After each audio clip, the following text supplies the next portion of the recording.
2025 का रजिस्ट्रेशन होना है, उसका फॉर्म कैसे भरा जाए। उसके लिए क्या है, एक डेमो पोर्टल HSSC द्वारा शुरू किया गया है सिर्फ आज के लिए। आज रात को 11:59 पे पोर्टल आपका जो स्टार्ट हो जाएगा। इसके लिए क्या क्या इंस्ट्रक्शन हो आप सभी को बता देते हैं, और अपने चैनल को सब्सक्राइब जरूर कर लेना HSSC CET अपडेट यूट्यूब को। और आपको फॉर्म भरने का तरीका बता देते हैं। इसमें देखो, जैसे सबसे पहले आएगा इनिशियल रजिस्ट्रेशन स्टेज। इसमें क्या क्या रिक्वायरमेंट होगी वो सब आपको बता देते हैं। मोबाइल नंबर वगैरह, ईमेल व ID, ये दोनों चीज़ आपको भरनी मैंडेटरी रहेगी। इनके ऊपर फिर आपका OTP आएगा, OTP भरना पड़ेगा आपको। इसके बाद सब कुछ दिखाएंगे कैसे क्या क्या भरना है, एक एक चीज़ बताएंगे आपको। 12 मिनट की वीडियो रहेगी, 12 मिनट में पूरा फार्म बना सिखा देंगे। फार्म अपना खुद भरना, तभी फायदे में रहोगे, नहीं तो फिर आपका सत्यानाश हो सकता है, क्योंकि एक भी गलती आपको ज्वाइनिंग से दूर कर सकती है। इसमें सबसे पहले आपको CET का पुराने का वो भरना पड़ेगा। जैसे आपको स्क्रीन पर दिखने लग रहा होगा क्या क्या चीज़ मैंडेटरी है। आपका नेम, जेंडर, आइडेंटिफिकेशन मार्क्स, ये सब मैंडेटरी होंगे। एड्रेस डिटेल, एड्रेस जो आपका परमानेंट है वो भी, कोरस्पोंडेंस है वो भी, दोनों एड्रेस भरने पड़ेंगे। डोमिसाइल आपका हरियाणा से हो या बाहर से हो। उसके बाद आप गवर्नमेंट एम्प्लॉय हो या फिर नहीं हो, एक्स-सर्विसमैन हो या नहीं हो। इसके बाद क्रिमिनल केस का बताना पड़ेगा, आपके ऊपर कोई कंप्लेन हो, FIR हो तो उसके बारे में डिटेल आपको देनी पड़ेगी। फ़ोटोस जो सिग्नेचर है वो 20 से 200 KB के होने चाहिए। सभी डॉक्यूमेंट 200 KB तक के होने चाहिए, ठीक है। इसके अलावा जो एजुकेशनल डॉक्यूमेंट है वो 5 MB तक के चल सकते हैं भाई, क्योंकि फाइल बड़ी हो जाती है। और HD फाइल अपलोड करना, ताकि आपके डॉक्यूमेंट दिखते रहे अच्छे से। अब ये कैटेगरी वाइज दे रखे हैं, किस कैटेगरी में किस किस सर्टिफिकेट की जरूरत पड़ेगी। जैसे BCB हो गया, EWS हो गया, जनरल हो गया। BCB का इसमें पूरा दे रखा है। इसकी मैं PDF भी टेलीग्राम चैनल पे डाल दूंगा। HSSC CET अपडेट यूट्यूब पर सर्च, टेलीग्राम पर सर्च कर लेना। 56,000 चैनल पर सब्सक्राइबर है, और वहाँ आपको डेली स्ट्रेटजी भी मिलती रहती है CET के एग्जाम में 90+ स्कोर करने को लेकर। किस तरह से आप 90+ स्कोर कर सकते हो, डेली स्ट्रेटजी मिलती है। डेली शाम को उसी के बेस पर टेस्ट होता है, और डेली टारगेट मिलते हैं आपको। 90 दिन के टारगेट मिलेंगे, 90 दिन के नोट्स मिलेंगे। उसी के हिसाब से आप बढ़िया स्कोर कर सकते हो।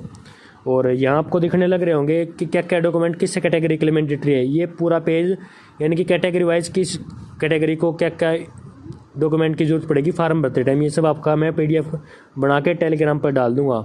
उसको देखना मत भूलना, क्योंकि फार्म भरने से पहले अपने सारे डॉक्यूमेंट रेडी कर लेना स्कैन करके।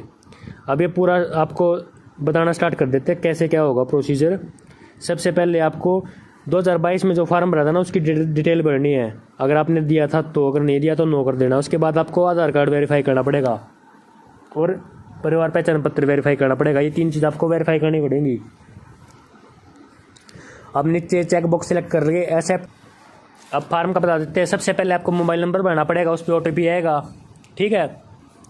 OTP आ, गेट OTP पे क्लिक किया, OTP भर दिया, उसके बाद सक्सेसफुल हो गया। फिर ईमेल ID भरो, ईमेल ID पे OTP आएगा, वो भर दो। उसके बाद अपना पासवर्ड लगाओ और उसको डन कर दो, ठीक है। अब इसके बाद आपने ये बताना कि आपने CET प्री का जो 2022 का एग्जाम हुआ था वो दिया था कि नहीं। अगर येस पे क्लिक करते हो तो आपको उसकी डिटेल भरनी पड़ेगी।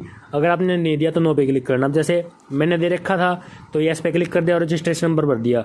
रजिस्ट्रेशन नंबर भरते ही और डेट ऑफ बर्थ भरते ही आपकी सारी डिटेल यहाँ शो करने लग जाएगा। जैसे गेट डिटेल पे क्लिक करोगे ना, आपका रजिस्ट्रेशन नंबर क्या था, आपका नेम क्या था, और आपका मोबाइल नंबर ये था, और आपके मार्क्स कितने थे। मार्क्स जो है 95 में थे, उनको वापस से 100 में कन्वर्ट करके यहाँ शो करेगा, उसकी आप टेंशन मत लेना।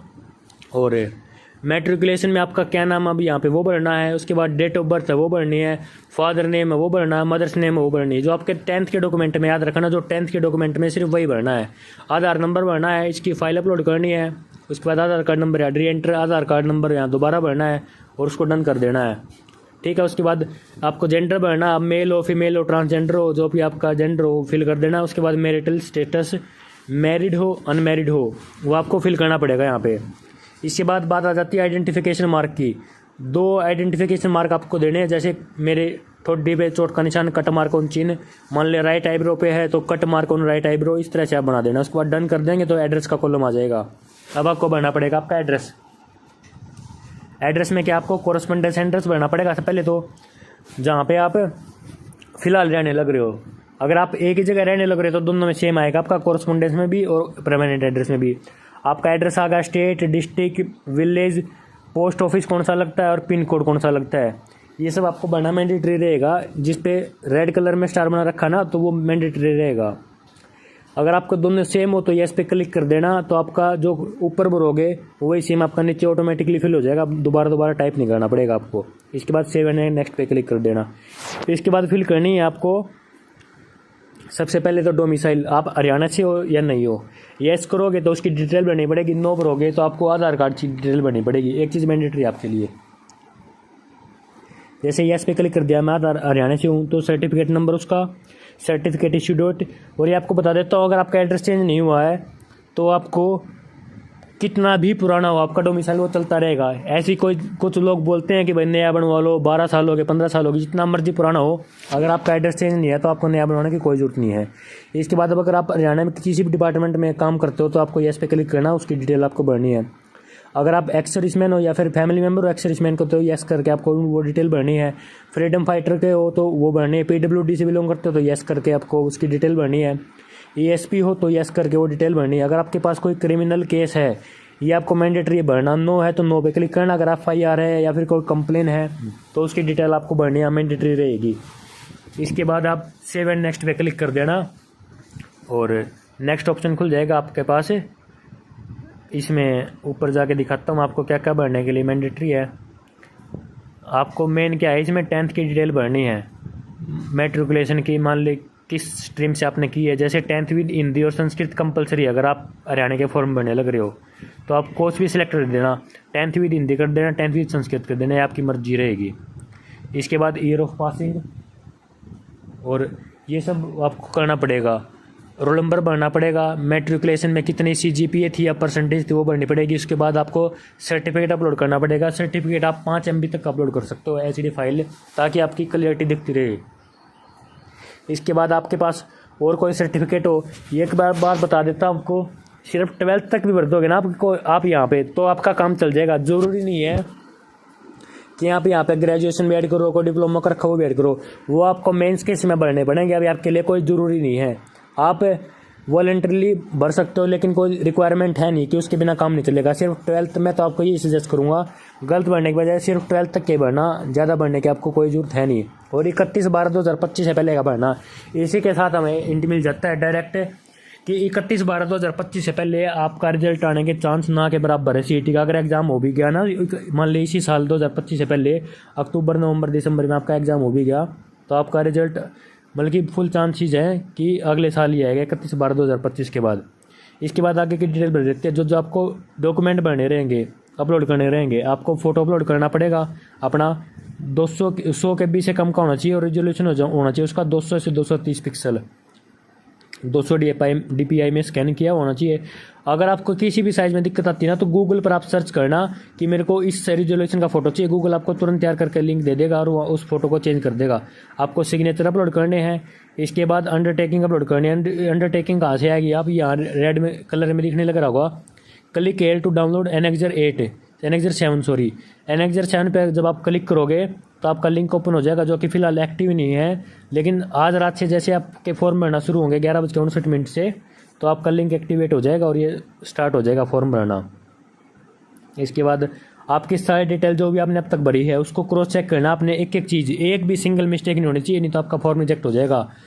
इसमें नीचे आप एक एक चीज़ चेक करोगे, अगर कोई दिक्कत है, कमी है, तो आप क्लिक टू एडिट पे क्लिक करोगे। इसके बाद आपको कोई ऑप्शन नहीं मिलेगा एडिट करने का और आपका जो है नुकसान हो सकता है बाद में आयोग इस चीज़ का ऑप्शन दे ना दे उसका कोई भरोसा नहीं। तो आपको कोई भी मिस्टेक नहीं करनी है फार्म भरते टाइम, इसलिए आपने चूज़ करना है, आपने फॉर्म खुद फिल किया है, येस पे क्लिक करना है, क्योंकि फार्म दुकानदार से भरवाओगे तो आपको नुकसान होगा, पैसे भी लगेंगे, ऊपर से कुछ भी गलती होगी भुगतान आपको करना पड़ेगा, दुकान वाले को नहीं। फीस जो रहेगी, क्योंकि हरियाणा डोमिसाइल हूँ मैं, तो 500 रुपये शो कर रहा है। अगर आप हरियाणा डोमिसाइल नहीं, आप बाहर के निवासी हो, तो आपको 1000 रुपये फार्म भरने पड़ेंगे। आपको सारी डिटेल शो हो जाएंगी। आपको वेरीफाई आधार करना, वेरीफाई परिवार पहचान पत्र करना है। इसके लिए आपके पास OTP आएगा, OTP आपको भरना पड़ेगा और आपका वेरीफाई हो जाएगा। इसके बाद डिक्लेरेशन में चेक बॉक्स पे ये दिखने लग रहा होगा, क्लिक करना, कंटिन्यू पे जाना है, पेमेंट करनी पड़ेगी आपको।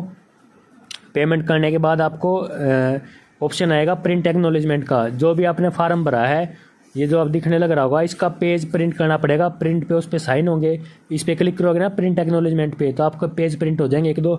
वो फाइल आप कैफे में जाकर प्रिंट करा सकते हो, उस पर नीचे साइन करना है। उसके बाद नीचे जो ऑप्शन दिखने लग रहा है ना अपलोड एक्नॉलेजमेंट का, यहाँ करके इसमें आपको चूज़ करके वो फाइल अपलोड करनी है और PDF फॉर्मेट की होनी चाहिए। उसके बाद सबमिट कर देना है। इसके बाद आपका फॉर्म ये मान लो कंप्लीट हो चुका है। जी हाँ, यहाँ पर आपका फॉर्म कंप्लीट हो चुका है और इसके बाद आपको इसका प्रिंट निकाल लेना है साइंड डॉक्यूमेंट का, यानी कि जिस पे आपके साइन हो रखे ना वो डॉक्यूमेंट का आपको प्रिंट